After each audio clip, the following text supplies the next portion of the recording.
Hi, my name is Micah, and I'm privileged to be one of the pastors at Five Lakes Church, a church in the Toledo metro area.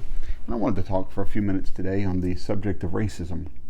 I, like most of the country and world, saw the video of Mr. Aubrey as he jogged down the street in a neighborhood and was attacked. And from everything that I can see, he was killed needlessly in just going for a morning run. That is a tragic, horrible, horrible story. And it spurred a lot of interest. Not at first, but once the story got out, it went all over social media and ultimately got carried by the national news, and things got pushed along pretty good. And I pray and believe that we will see justice for this young man. When everyone was posting about it on Facebook, I started to do the same. And then I held back and said, no, I think this needs to go a little further than a post on Facebook saying I run with Aubrey or any of the other things. And there's nothing wrong with any of those things. I celebrate all of it.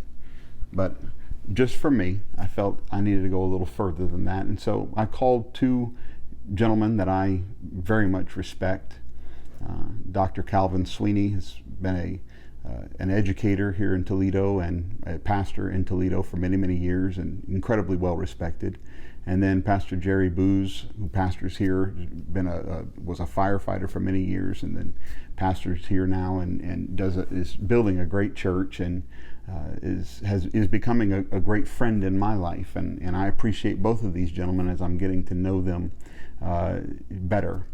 And I called them and just asked them if they'd be willing to have a conversation. And so the conversation, they agreed, and the conversation ended up being fairly long.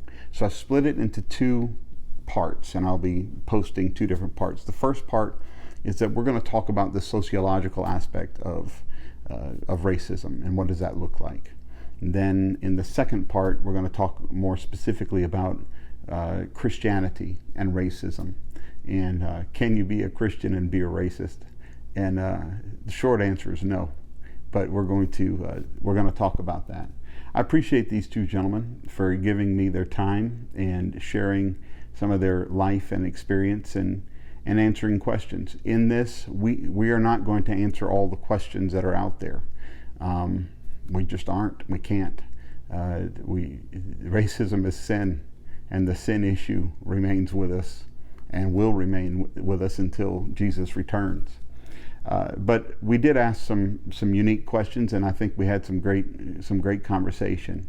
Told some stories. They told stories of their life, and I told stories from mine. And then I asked some questions, and truthfully, I asked some questions that a Caucasian man wonders, but rarely has the opportunity to ask. For instance, one of the questions I asked was, there's a Caucasian guy who wants to be respectful and not racist. Do I say African American? Do I say Afro American? Do I say black? What do I say? And I know that that's a question that many Caucasian people who want to be respectful and honoring have. And so we asked some of those questions. So I pray that this is a blessing to you. I think the conversation must be had, and I think the conversation will continue. I look forward to playing my role in that. So enjoy the first part of this conversation. Hello, I'm Micah Sutton, and thank you for taking the opportunity to connect with us today here and watching these interviews. We've been doing interviews throughout the pandemic, but today I'm taking a little bit of a different turn in the conversation, in that I'm joined by Pastor Jerry Boose and Pastor Calvin Sweeney. Both of these gentlemen pastor great churches here in the Toledo metro area. I've met both of them on a number of occasions, and both of them have elevated my life just in communication, and in all of our interactions have been very positive. Pastor Jerry has been involved in leading in the Toledo Fire Department for many years. Dr. Sweeney has been involved in, of course, the educational pursuits, as well as leading in the community for a long time. And I'm kind of the new kid on the block in the Toledo metro area here. But I'm just grateful for your time, gentlemen, and thankful that you're here. Pastor Jerry Boose, would you just talk to us a little bit about who you are, the church that you pastor, and what you've just kind of give a bio of yourself here for those watching. Pastor Micah, first I want to thank you for the invitation to have this conversation.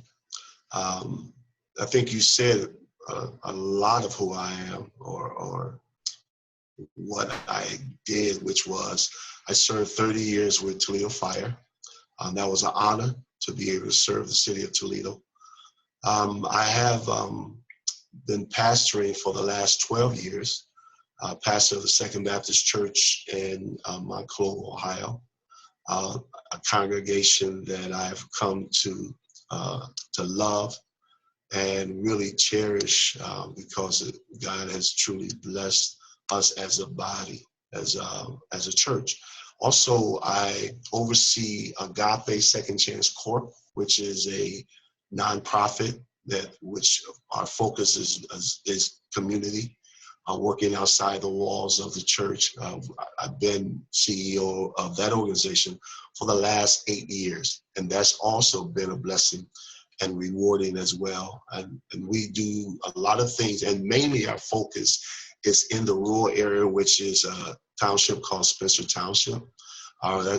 Spencer and the surrounding areas are the area that we focus most of our efforts on. But it's truly been a blessing just to serve in both of those capacities. So again, thank you for the invitation to sit down and have this conversation. Thank you. And Dr. Calvin Sweeney, want to introduce yourself?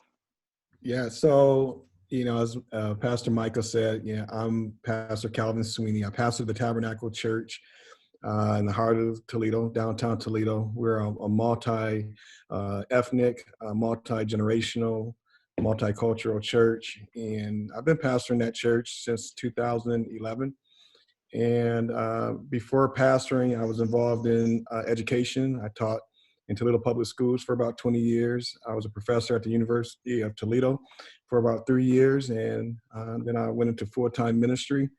And I just remember thinking when I became a pastor, I didn't just want to be a church pastor. All my life was about community and people and networking and, working together to solve problems. And I was the type of pastor that was, focused on how do I continue to be me, even as a pastor. And so as a result, I've just continued to network and build relationships and work with many entities around the city to help solve problems. And I'm so excited to be on this interview. And Pastor Micah, you may be new in town, but you're doing some great things already. And we thank God for you being a part of our community.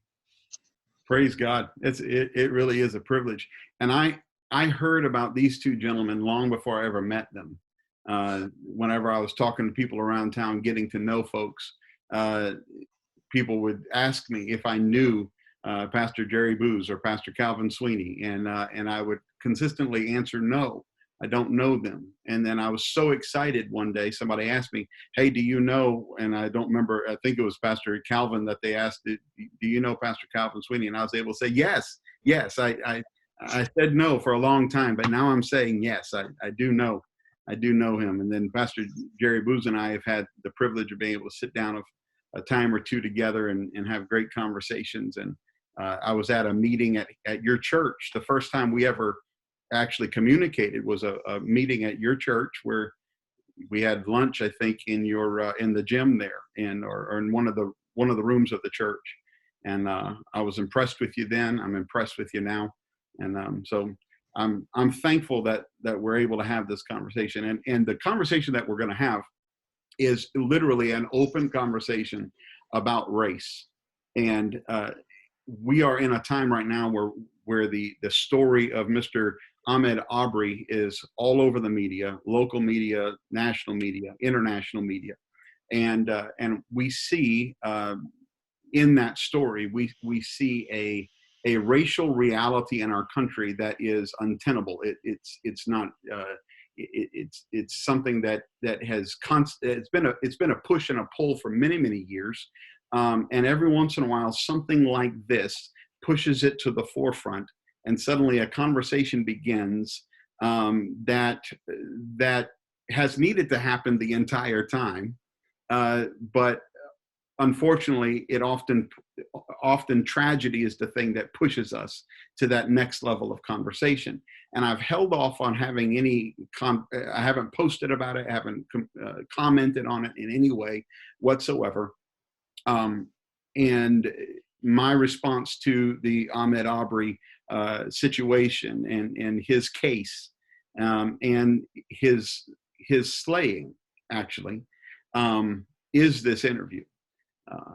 Because I think it's worth more than a quick picture and some condolences to a family that I don't know. I'm not dismissing those things. I'm simply saying I think it needs to go to the next level. And when we talk about race and we talk about racism, it is. I have a friend in Houston, Texas, and his name is Pastor Keith Sistrunk, and he is a black man. And he has, and I asked him one day, I said, what's one of your biggest pet peeves? He said, one of my biggest pet peeves is when people say I'm colorblind. I don't see color. He said, well, that's less of a problem with me and more problem with your eyesight. We need to pray for God to heal your eyesight so that you can start seeing some color. But in that, there's a difference between seeing race and having racism in our hearts. And gentlemen, either one of you, anybody want to jump in on that and give me your perspective on such things? I'll say a little bit about, seeing color. People say that, and they mean well when they say that, I don't see any color. And it's not the progress we want to hear in a comment, but it's a far cry from saying, I see you as less than. I see you as worthless. Like, your color to me brings a negative connotation. But at the same time, when people say, I don't see color, they often are also saying, I don't see your struggle. I don't see the disparities. I don't see the inequalities, inequities. And as a result, then the way that they could help or be advocates about some of the disparities and the prejudices and things and racism that are prevalent in our country, in our society, they're not able to help with that or assist with that because they don't recognize that because of my color in this country, in this society, even in the 21st century, there's a lot, that's like the tip of an iceberg. And you got to at least, acknowledge that you see the tip of the iceberg, even if you're saying, I'm not going to treat you disrespectfully because of that. I'm not going to hate you because of that. I don't think you're less than because of that. But it is important to acknowledge that you do see that we all have differences. Amen. Pastor Jerry? I agree with Dr. Sweeney. I think it's a falsehood to say you don't see color, because when you can be real and transparent to know that there are differences in this world, then I think that's going to help all of us grow to the point of trying to understand one another. Because when you say you don't see color, it's almost like you're denying reality. And when you deny reality, then you're going to try hard not to deal with reality. And now we talk about where the racism or the races come into question or into conversation. I think, again, acknowledging that we are different, or I'm a black man, Afro-American man, however you want to term that, is to understand, as Dr. Sweeney said, the struggle, that our struggles are different. Our lifestyles were different. With all of that, to me, that's the foundation, Pastor Micah, on how do we build from that to really have a forward effort in respecting this. You know what? Yes, we're different, but that does not mean that we can't come together and work together for the common good of everyone. So I really think saying that I don't see color, I think it's almost not want to deal with reality. And I think before we move forward, I think it also speaks to like, in our history books, sociology books, you talk about the America being the great melting pot. And so it's about assimilating, becoming, one culture, and what does another culture have to give up to be a part of the American culture? And so this whole melting pot idea, I think it doesn't do us justice. I think more of like a salad bowl, right? Everybody brings their own uniqueness, and what makes a salad beautiful, A, is its presentation, how it looks, and B, how it tastes, right? Everything's not the same. Everything's not monolithic, and that's what makes it good, and that's what makes it desirable. I think as a country, as a people, as a society, I mean, we can acknowledge those differences and appreciate what everybody brings to the table, whether it's from their aesthetic appearance, whether it's from their personality, their attitudes, whatever their backgrounds are. Like, all of that is to be appreciated. And I think God would be pleased in that. Well, God created it that way. And when we think about it from the, You know what? Sorry, Pastor Jerry. Can you hear me? No, go ahead, Pastor Mike. Oh, okay. When you think about creation, go ahead. Just at large, You go ahead and continue to speak. Okay. You're seeing creation at large, where God didn't create us exactly the same. We came from a single origin, but from there it began to branch out, and differences were there. If it were not in God's plan that there be differences, there would not have been differences. And therefore, to celebrate the differences and the uniquenesses is very positive. To where something becomes negative is whenever I begin to look at myself as better than another because of one of the unique traits in my life. And those unique traits can be virtually anything, but on broad terms, we've determined them racially. It's an interesting thing when we think about racially, though, because we have even narrowed that down to equate to the color of someone's skin.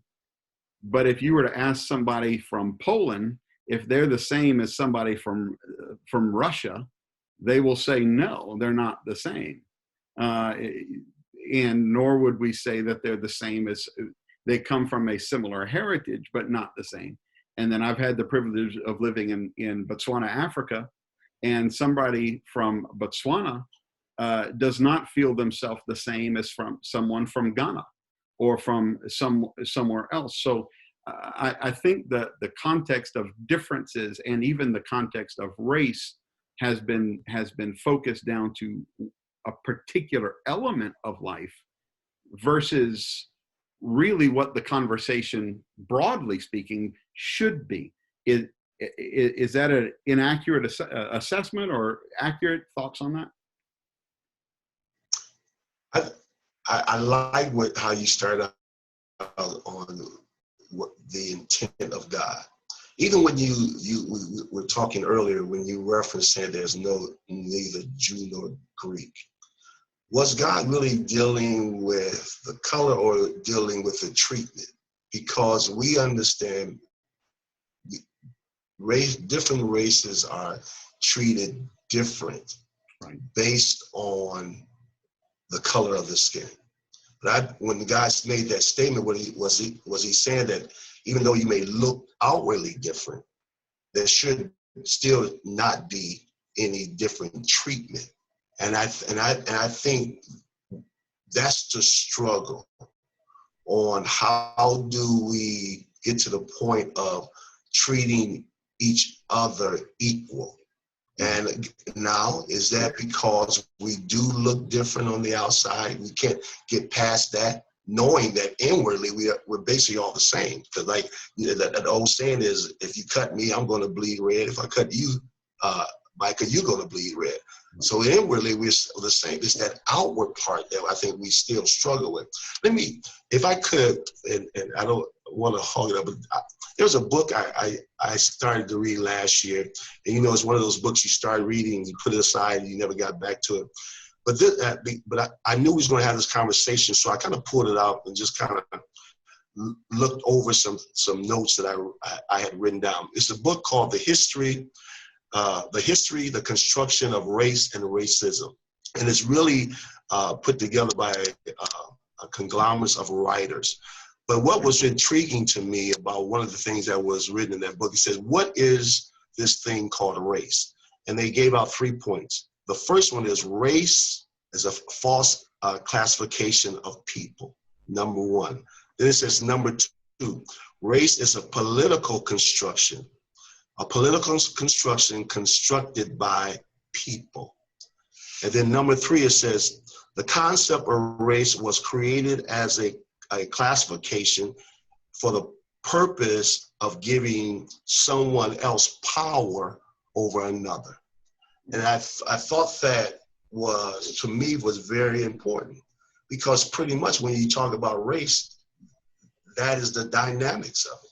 You know, it could be a political thing. It could be something that people use to have power over another person. So I think when we get back to the intent of what God was saying, yes, we're going to look different, but we should still all be treated the same. So I thought when you said that, it's kind of resonated in me on, I think we got to get to the point of how do we treat everyone the same? Amen. I just wrote down that book title because I wanted to, I'm going to go look that up myself. Go ahead, Okay. Sweeney. Yeah, I think that what Pastor Jerry said is so important is that, I mean, if we can understand that race is a social or political construct, and the lie of race is that we come from different origins. And Pastor Micah, you said it earlier, you know, biblically speaking, we as Christians, I can't speak for the world, but we as Christians understand that there is a single origin. We all come from Adam and Eve, and then after the flood, it's Noah and his family, right? That's our Christian belief system. So we can't believe that there's any race, and I know it's going to sound cliche, and I don't mean it to sound that way, but the human race. I mean, that's it. There are not different origins of species, where the black race comes from here, and the white race comes from here, and the yellow race comes from here. You know, there's one origin, and it is in God's creation. We find it in the book of Genesis, and we all come from Adam and Eve.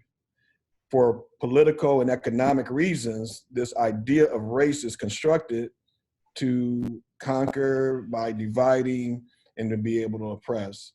And this idea of race really is really unique to America in a way that I don't know if we really totally understand it before. Yeah, I said this, we were at the National Day of Prayer, and you know, we had an opportunity to pray about this Arbery situation. And I just asked the Lord, what would you want me to say in this prayer? And the Lord said, say that the seed was in the soil. That the seed of racism was in the soil. And so you have to look at the soil of America when America was founded. It was founded upon this idea of racism, that they're, for economic and political reasons, because of an agenda, we're going to divide. We're going to have a scientific way of dividing people into species, and we're going to treat Black people who are black color skin, African origin, we're going to treat them differently. And this is in our soil. When America, before there was the Jamestown colony, it was the Jamestown Company. Right. And the Jamestown Company was about profit. It was about making a profit and having cheap labor to make the profit here in America. So in the soil of America, there is the seed of racism, a particular brand of hatred. Racism is just hatred. Mm-hmm. And there's a lot of brands of hatred, right? We can spend a whole show on just talking about what are the different brands and veins and strands of hatred.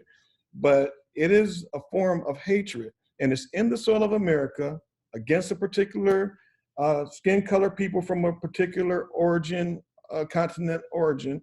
And the idea is that if something is in the soil, and I don't know if you ever got soil before, you got to plant good stuff in the soil, but it always seems like weeds are just in you. I don't know where they're just there, right? And you don't totally stump them out. You just got to stay on top of them, right? And then they spread into more and more to your neighbor's lawn, or from your neighbor's lawn to your lawn, I guess, right? It's like, man, we don't have dandelions. And all of a sudden your neighbor does. Next thing you know, their dandelions are now over in your yard, right? Yep. And so I think if we understand that it was in the soil, and as our country spread in the early years, going back hundreds of years, as it's spreading, these seeds are spreading. And as Christians, we talk about the 7 mountains of influence. Mm-hmm. In those mountains, arts and entertainment and business and education and government, those seeds are there. And it's going to continue to come up, this idea of racism, this idea of hatred. And it's something that we need to acknowledge that is there and it exists. It's in the soil. And the moment we can realize it's in the fabric of who we are, we can start recognizing the damage that it's doing. And then we as Christians can, begin to have conversations and then even actions to try to deal with it. Well, I think that's a lot of powerful content there, Pastor Sweeney. It's I am going to push back just a little bit on some things and just respond back. And for those watching, this is legitimately a conversation, not a scripted interaction here. I was watching Bishop T.D. Jakes, who I watch periodically, but he was teaching at a seminar, and he said something that was interesting to me. He said, a number of years ago, I was writing a book on racism.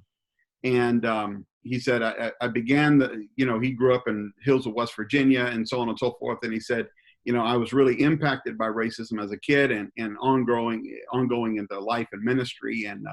And he said, so I started writing this book on racism. And then I visited Africa. And when I visited Africa doing ministry there, these are his words. He said, I realized I didn't know anything about racism. And he said, I've never written the book because when I came back, I realized, he said, it really struck me that I've always thought white versus black in racial connotation. But when I got there and I saw black people that wouldn't talk to other black people because they weren't from the same tribe or they weren't from the same, in their words, they weren't from the same race. He said, it caused me to think entirely different about racism. And I think you nailed it perfectly, that it is a construct that we have in our world. But is it a construct simply based upon skin color? Or is it a construct simply based on different? And I'm asking the question. So that's great. And that's why I said there are various strands of hatred. Sure. Right. I think you're spot on with that. And so in America, it is based upon skin color. It wasn't initially, it was just, so let's say it this way. In America, in its early days, if you were not a Protestant Christian, like the Irish Catholics, right? They were oppressed in America just like blacks were. And there's something in our American history called Bacon's Rebellion. Mm-hmm. And that's a significant pivot point for racism in our country. Because until Bacon's Rebellion, the Irish Catholics and the blacks were treated the same.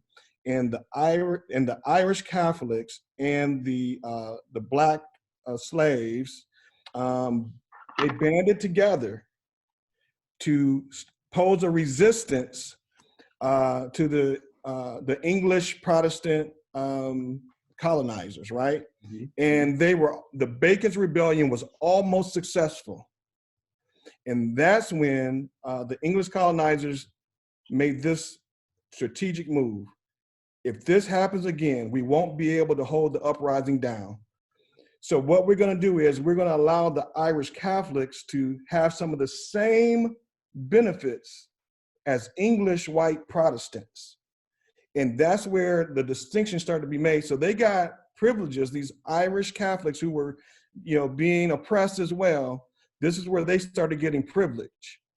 And so this is where, because you made a mention before about Polish and Irish and right. English. So it's right in this time where the English start saying, you know what, let's let the Irish start getting some white privilege, some of our privilege. And what we're going to do is we'll make the distinction between skin color.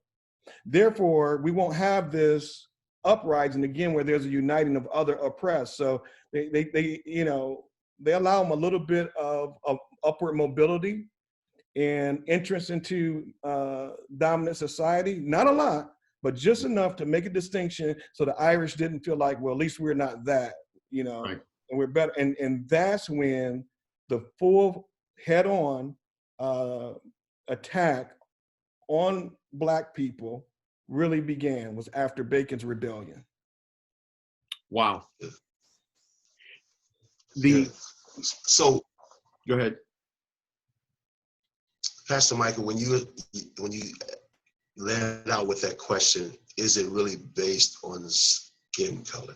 And then again, Dr. Sweeney just explained it beautifully on how we got to this point. But I still have this question, and I want to address your question. Is it truly skin color, or is it just based on false understanding? And what I mean by that is, what we don't understand, we become fearful of. And I believe, and I say that if I can go back a few years, you mentioned that I spent 30 years in the fire department. Those who don't know the history or how the fire department works, my schedule of working was 24 hours on, 48 hours off, which means for 24 hours, I lived in the fire station with every other fireman, or when I came on, firewoman as well, for 24 hours. Now, to be transparent, I had a lot of white guys that have, and I say this because this is what they express to me, have never been in the present or spent that much time with a Black person. So, of course, walking into an environment like that, they was very skeptical of what they could say, what they could do, or even how to act. Can I say that and I have to say on a scale, I was the same way, because I never spent 24 hours with living with a white guy or a white female. So there was a lot of things done, a lot of things said, and again, of course, I could have labeled it as because of color of my skin. But as time went on, I found out it was really based on lack of understanding. Because if you don't know something yourself, you really go by what you hear. And then, of course, some of what you see.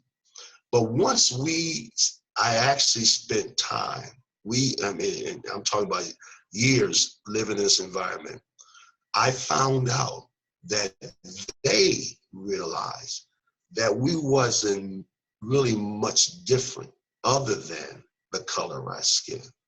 And that, does the skin color matter? Yes, because I think it limits us or stop us from really knowing who each other really are. So when you said yes, that I think what God was doing, I always say this, God was preparing me for what he has me doing today.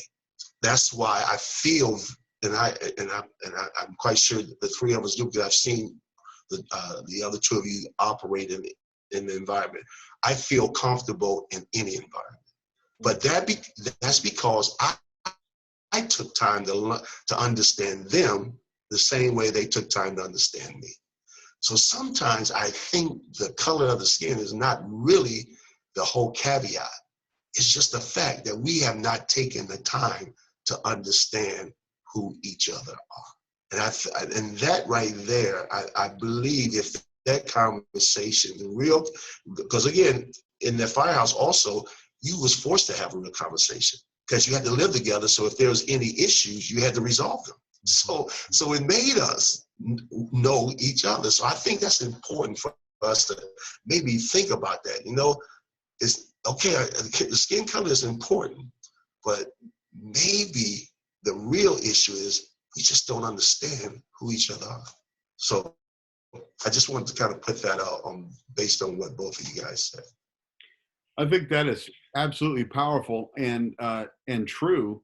I've had the privilege of living in a number of different countries, and in each one of those countries, and in fact, one state in Hawaii, where I was living as the minority.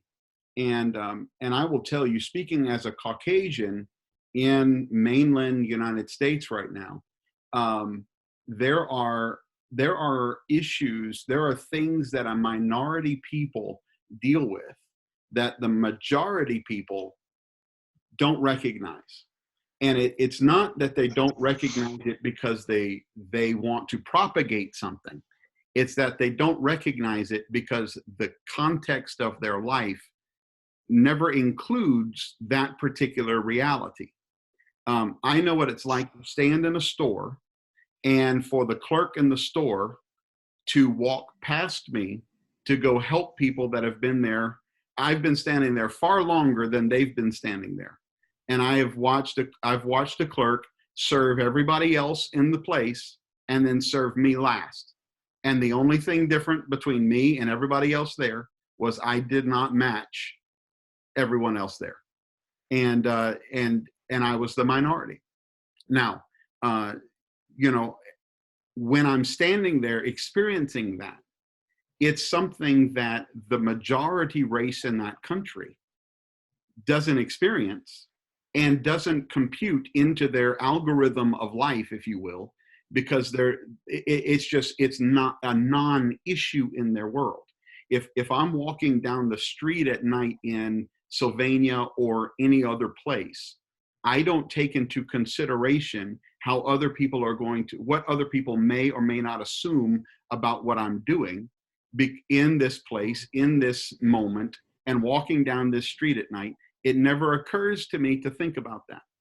When we were in Houston, Texas, it was during the time when the police shootings of Black men specifically was all over the news, and was I want to say it was a big deal. But to be clear, it's always a big deal. But just in that moment, it was really highlighted, and in our country, and I had the privilege of pastoring people who were both. It was a very multicultural church that I was pastoring, and I pastored some people who were saying, "I don't understand why this is a big deal."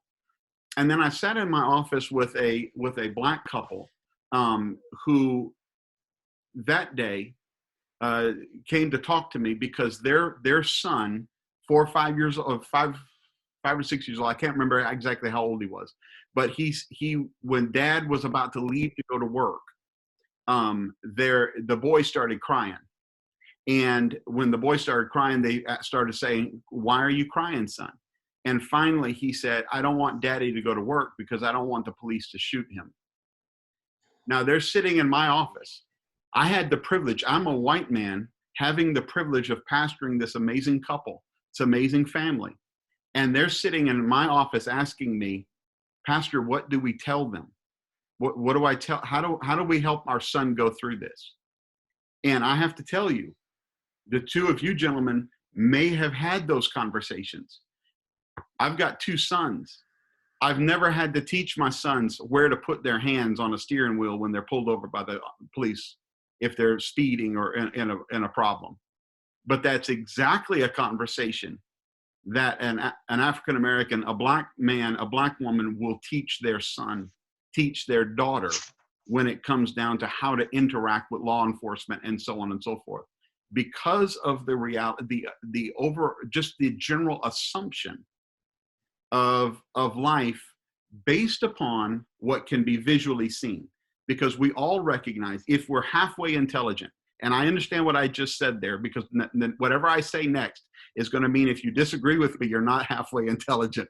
And so, but that is such a narrow perspective and a narrow way from which to judge someone's viability and so on and so forth. I just want to put it out there for all of those who are Caucasians who may be watching this. it is reality unless you've lived as a minority. There are elements to the equation that simply never become an issue in our world if we're the majority race, that are the reality, whether you're black, whether the person is black, Hispanic, Asian. There are assumptions that are made. I have the privilege of pastoring an Asian family who get very frustrated because they are profiled. Everybody just naturally thinks that they're great at math and that they're going to be a doctor. And you might say, well, wait a minute, they're just assuming the best. It's still an assumption based upon faulty information. It's not, that is equally racist. Okay, I'm done yelling. Go ahead and somebody else. Wow, well, that's good. So I'm gonna jump to what you're saying. Just follow the track. So Bacon's Rebellion, you're talking about 1676. That's setting the stage for this hatred of a people based upon the color of their skin. 100 years later, we become a country, right? 1776. So the soil is already set. The seed is already in the soil. And so then we move forward from 1776, another 100 years to around 1865. And we're talking about the Emancipation Proclamation. Blacks are freed. And it seems like a good thing. Blacks are representatives, they're judges, all these different things in the South. Then all of a sudden, Jim Crow happens, right? Right. And so, because the seed is still in the soil, right? Right. And people don't want to. White people were benefiting off of blacks being enslaved. They were benefiting off them being oppressed and whatnot. And in the North, it wasn't so, but in the South, it was so. And that seed was already planted in the soil, so it's following us, right? And so then you get to 100 years later, 1965-ish, you're talking about the Civil Rights Act. You keep seeing these 100-year jumps where you can see where there's like, quote unquote, progress being made, but the seed is still in the soil. And so the freedom that we would think that blacks and others would have in our country is continue to be opposed because the seed is in the soil. Taking it up to present day, as you were just saying, for me, I've had to deal with the reality of the seed that's in the soil. Mm-hmm. As a kid, the police, it's funny because the police would come to our classrooms when we were kids and they'd teach us the little way to wave at them, the little hand sign. And, Officer Smitty comes in, it's like, wow, okay. It's like police, I know this was America's way of trying to bridge, the police officers in the community and, but as a kid, it was like, yeah, they smiled at me. But I remember when I got a mustache and a little bit of a beard and 17 years old, it wasn't the same. Officer Smitty wasn't the same smiling officer, And so in my personal life, I remember getting pulled over by the police at 18. I just turned 18. I was still in high school. I just turned 18. And I was automatically assumed, but thankfully my parents, they taught me how to talk to the police. Yes, sir. No, sir. Don't move, don't be quick, ask permission for everything. I was automatically treated as if I was guilty of a crime that I didn't even know that I was being considered to be guilty of. And I was literally an 18-year-old kid. And that was my first encounter with the police outside of them coming, to a classroom. Mm-hmm. And it was eye-opening. It's like everything my parents taught me to do, I saw why they taught me to do that. Right. And fast forward, I've talked to my son he'll be 20 this weekend. He's going to be a junior at the University of Toledo. We continue to have conversations around this because it's a reality. So even if race is a social construct, racism is real. Right. It is very real. And so to your point, Micah, what we see going on is it's not like an isolated incident. It's not something that we just should brush off like, oh, what are people making? That just, no, it's something to it. It's in the soil.